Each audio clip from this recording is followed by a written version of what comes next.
basically at the mercy of my bladder. I'm like, something's not right. For urination at night, going, I would say maybe once at night is probably normal. Going more than that makes me wonder if you're drinking too many fluids at night, possibly having like a nightcap before bed, bladder irritants, stuff like that. So when it comes to, so now that we've covered what normal urinary function is, that helps us in regards to what not normal urinary function is, and kind of determining like, is someone having these GSM symptoms or potentially not. So from there, like if you have a patient that comes in, my thought would be, if someone has dysfunctional bladder habits, in a perfect world, I would have you send them to someone like me.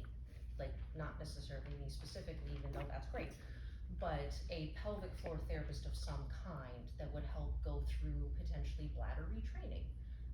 Are we able to get rid of your bothersome symptoms without doing anything else? With having you drink just water, with not having you drink coffee at night, things like that. So I would say that's in an ideal world. Beyond that point, especially with more like vaginal symptoms, there are non-hormonal treatments that you can start with. I think it is worth reiterating that hormones are not the devil. For the love of God, hormones are not the devil. Estrogen is what thickens the top layer of the vaginal canal and the area outside the vaginal canal. So if we don't have estrogen, that area thins and the tissue gets less bright pink and more pale pink, and it just doesn't move as well, and it's not as well lubricated, and it just isn't as generally happy.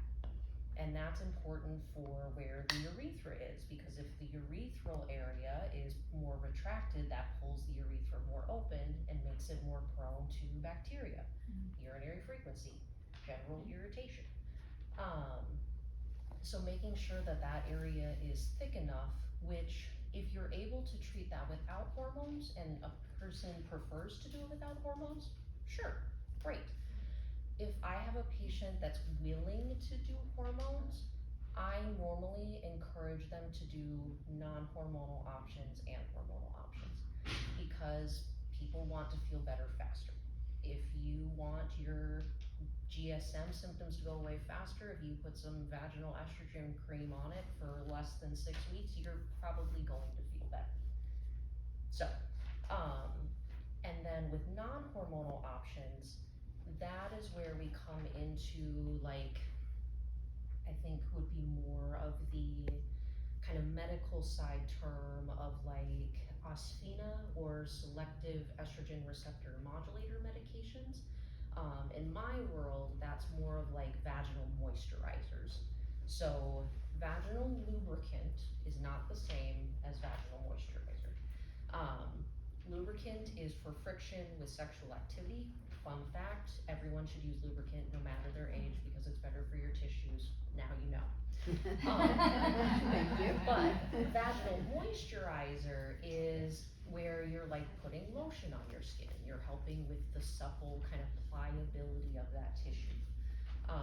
So a lot of times I'll have people use vaginal estrogen cream and a vaginal moisturizer either together, or like they'll use their vaginal moisturizer on their off days when they use their vaginal estrogen cream 2 to 3 times a week. Another thing that I think is important to communicate in regards to vaginal estrogen cream or things that go in the vaginal area. Embryologically, the blood supply of the vaginal canal and the area outside the vaginal canal, the vestibule, is different. So if you only use vaginal estrogen cream with your applicator in the vaginal canal, you might not be getting that to the urethral opening, where that could be affecting your recurrent UTIs, your urge incontinence, vaginal dryness, things like that.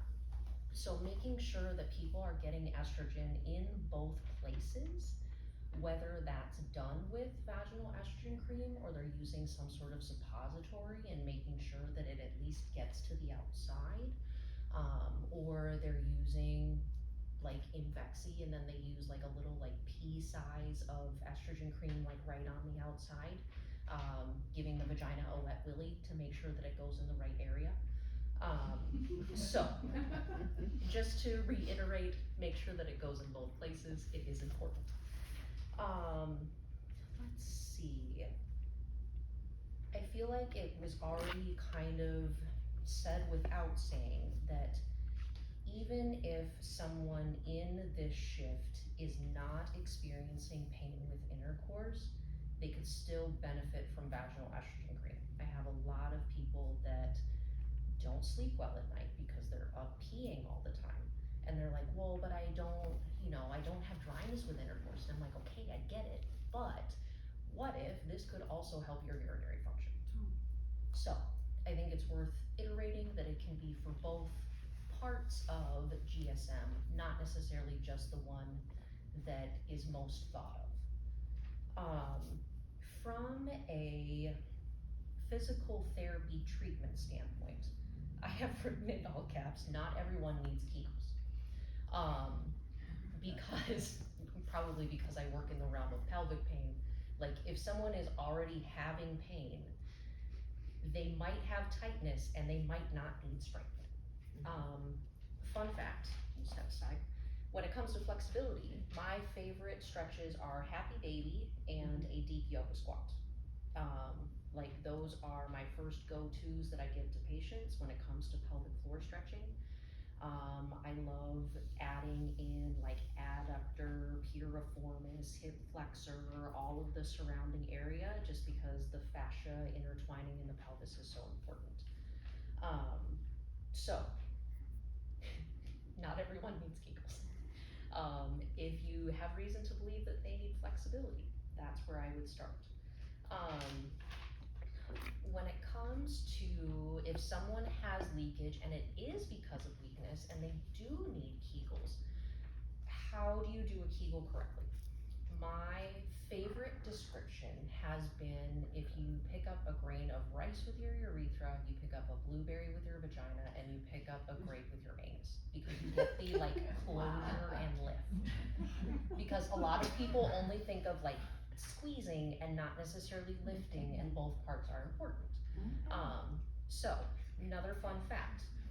Can you stop If you your... remember anything. It's gonna be yes. You're welcome. Great. It's a rice and pea and grape. I'm still far, I'm not hearing you anymore.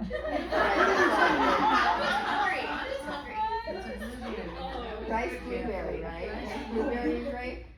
Another like test that you can use to make sure you're using the right muscles is the urine stop test. So like if you're urinating and your stream is going and you use your muscles to stop that stream, that is an effective way to find your muscles. I don't encourage people to do that all the time. No. Because your brain is telling your bladder and your sphincters to relax, and then your brain is telling your muscles to contract, and then your body is just really confused. It's like, but wait, you told me to do this thing and now we're doing this thing. And especially if someone's already having incontinence, those signals are already getting convoluted. So we don't want to make that more confusing for the body. So if you're going to do the urine stop test, I normally have people do it like maybe every few weeks, maybe once a week if they like really want to check, but not all the time. Let's see, last thing that I have written in all caps. Not everyone is doomed to develop incontinence. As we age, yes, skin thins, yes, muscles thin, things like that. But if you're actively working on combating those changes, you are not at the mercy of what your body does. I treat a lot of women that are like, oh, well, I leak on the way to the bathroom because I'm just getting to that age. And I'm like, no. Like, if that's what you want to do and you're comfortable with that, great. But if you don't want that, we can do things about that. So in that case, when it comes to like normal aging, again, I already said that not everyone needs Kegels. In that case, to combat age-related changes, I more so encourage people to have some sort of awareness of the area Like, are you able to activate those muscles when you want to? Are you able to use those muscles to control urge when you need to? Or are you not able to find them at all? So there are ways that you can kind of combat that as we go through this shift. General moral of the story, if you're not sure if something's normal in regards to like bladder, bowel, sexual function, pain in the area, I would just recommend sending them to a pelvic floor physical therapist.